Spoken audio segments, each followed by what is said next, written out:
महाविकास आघाडीतील तिन्ही पक्षांना आता राज्यात प्रकाश आंबेडकरांची गरज भासू लागली आहे। त्यामुळे यापूर्वी आम्हाला आघाडीत घ्या म्हणून मागे लागलेल्या प्रकाश आंबेडकरांनी आता मात्र आक्रमक पवित्रा घेत आपली पॉलिटिकल बार्गेनिंग पॉवर वाढवल्याचे दिसून येत आहे। यामुळे निश्चितच भविष्यात प्रकाश आंबेडकरांचे राजकीय वजन आणखीन वाढणार असल्याचे चिन्हे दिसत आहेत। महाराष्ट्रातील 48 लोकसभा लोकमतदारसंघाच्या जागा वाटपात प्रकाश आंबेडकरांच्या वतीने बहुजन आघाडीने 27 जागा मागितल्याने सगळ्यांनाच धक्का बसला।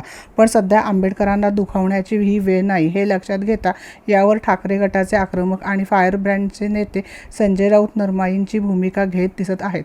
काँग्रेसने तर या विषयावर हाताची घडी तोंडावर बोट असे धोरण स्वीकारले आहे।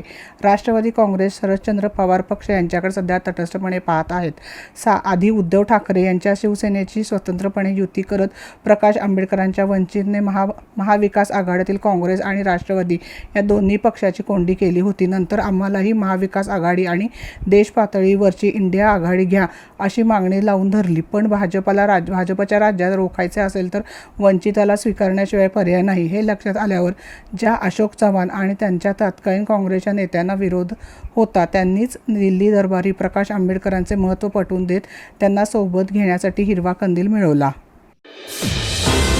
रणनीती न्यूज चॅनलला आजच सबस्क्राइब करा आणि रहा अपडेट।